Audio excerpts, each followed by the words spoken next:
पत्नीचा मृतदेह घेऊन पती पोलीस ठाण्यात, डॉक्टरांवर चुकीच्या उपचाराचा आरोप।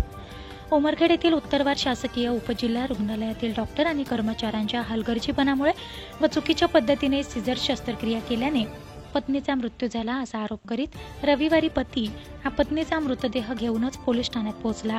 डॉक्टर आणि कर्मचाऱ्यांविरुद्ध कायदेशीर कारवाई करण्यात यावी अशी तक्रार पोलीस ठाण्यात दिल्याने खळबळ उडाली आहे।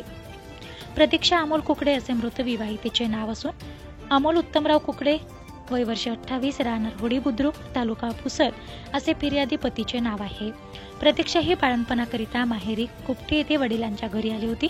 शुक्रवारी सकाळी पोटात दुखत असल्याने उपचाराकरिता उमरखेड येथील शासकीय रुग्णालयात तिला भरती करण्यात आले। रुग्णालयातील डॉक्टर आणि नर्स स्टाफने सिझर केले।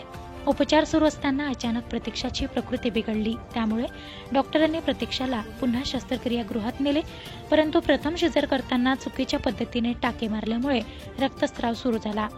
पुन्हा सिझर करून जास्तीचे औषध दिले गेले, त्यामुळे तिचा रक्तदाब आणि हृदयाचे ठोके अनियंत्रित झाले। प्रकृती आणखीनच खालावल्याने पुढील उपचारासाठी तिला नांदेडला रेफर करण्यात आले। दरम्यान उपचार सुरू असताना प्रतीक्षाने अखेरचा श्वास घेतला। डॉक्टरांचा हलगर्जीपणा आणि चुकीच्या उपचारामुळे पत्नीचा मृत्यू झाला असा आरोप करीत मृतदेह घेऊन पतीने उमरखेड पोलीस ठाणे गाठले। उमरखेड येथील शासकीय रुग्णालयातील डॉक्टरांवर कठोर कारवाई करण्याची मागणी केली। न्याय न मिळाल्यास न्यायालयात जाण्याचा इशारा पतीने दिला। महिलेचा मृत्यू आणि नवजात शिशू मायेच्या ओलाव्याला मुकल्याने हळहळ व्यक्त होत आहे। प्रतीक्षाचा मृतदेह घेऊन संतप्त नातेवाईकांनी सरळ नांदेडवरून उमरखेड पोलीस ठाणे गाठले। अर्धा तास ठिय्या देत डॉक्टरांवर कारवाई करण्याची मागणी केली। मृत प्रतीक्षाचा पती अमोल कुकडे याने रितसर पोलीस ठाण्यात तक्रार दिली।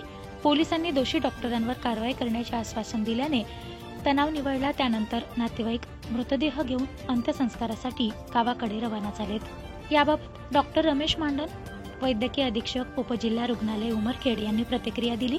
रुग्णावर शासकीय रुग्णालयातील तज्ज्ञ डॉक्टरांनी सिझर करून उपचार केलेत। यात नवजात शिशू जन्माला आले, त्यानंतर प्रकृतीत नाजूकपणा दिसल्याने महिलेवर पुन्हा योग्य ते उपचार करण्यात आले। धोका नको म्हणून मी स्वतः जाऊन नांदेडच्या डॉक्टरांना रिपोर्ट देऊन परत आलो। त्यानंतर काय झाले आम्हाला माहीत नाही, मात्र चौकशी अंती डॉक्टर दोषी आढळल्यास निश्चित कारवाई करण्यात येईल।